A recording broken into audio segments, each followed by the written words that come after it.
Hi, this is Piero, Technical Director at Checkpoint, and I'm here with the new protector firmware 26. With this firmware, we tried to simplify some functions, making changes to the user interface and, above all, creating a new help system. Let's start with the web filter.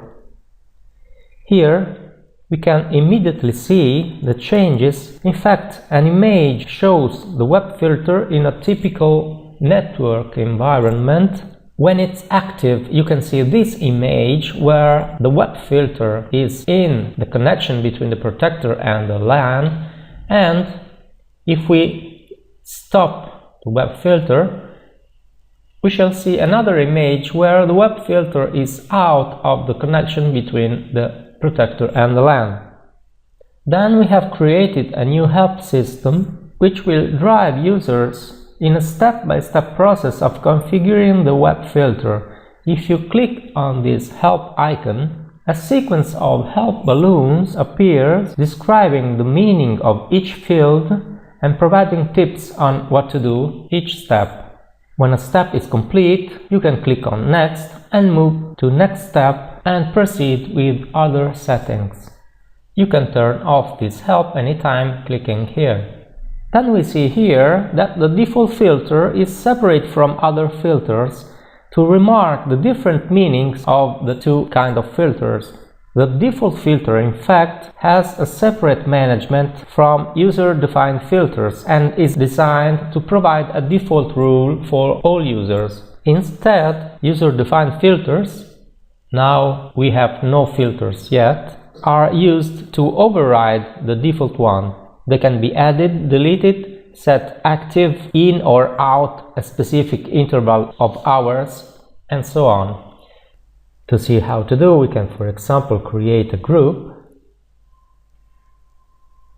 We can see now that the group has no members, has 13 categories already selected by default, and has default parameters already set up. We can add members. We can add some members that are already in the network of the default filter.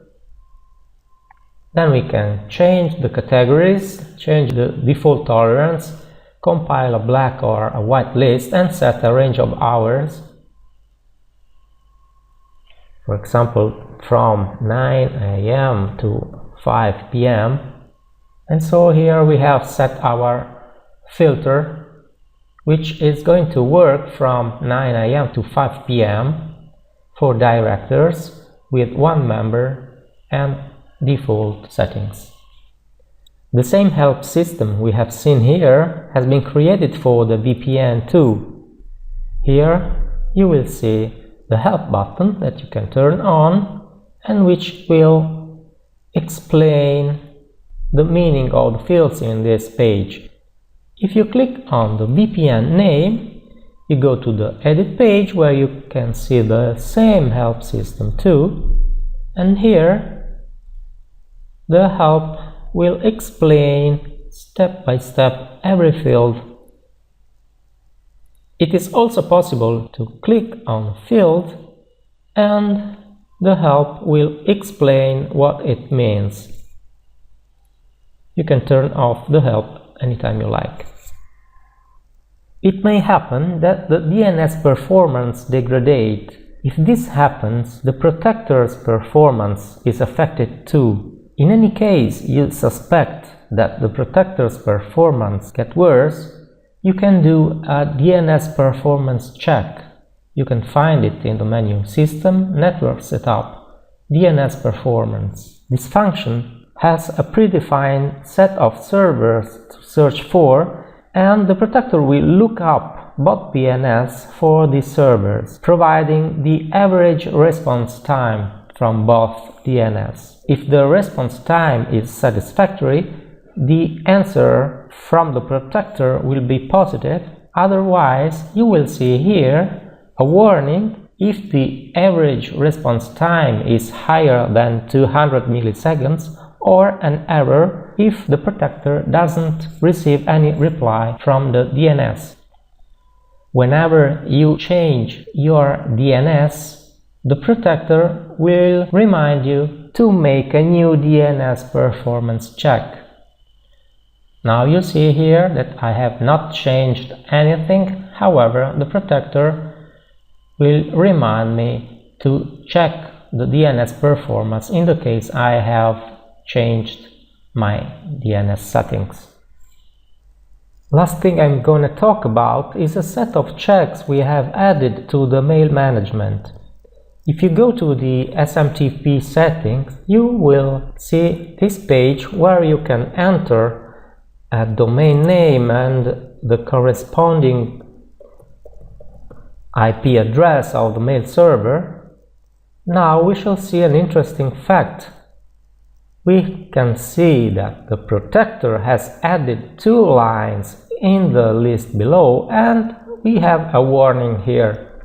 The warning is due to the fact that this server is contained in the whitelist, and at the same time I have users in the domain user management list. This list is used to reject all mails that are not for users in this domain, but if I add this domain to the whitelist, it means that I am forcing the protector to process these mails. So I am asking the protector to do a useless job. And this is what the protector is saying with this warning. We can fix this problem by simply removing the domain from the whitelist. The second thing is that we can see here 2 lines. The first line is the IP address, and the second line is the host name corresponding to this IP address. These 2 lines have been added automatically by the protector. And for example, if I remove the line with the domain name, I can see another warning. This warning, once again, is due to the fact that I am using the domain user management feature, and it is possible in some special cases that the protector is not able to convert the mail server name which it will find in the request to the SMTP server into the corresponding IP address, which is in the protector's list of IP addresses allowed to send outgoing mail.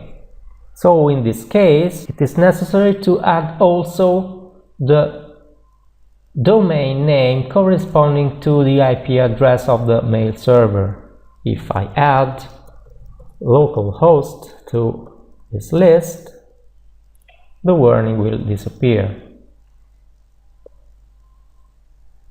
To learn more about all features in this firmware, please download the release notes document from the SecPoint website. Thank you for watching this video, and bye bye.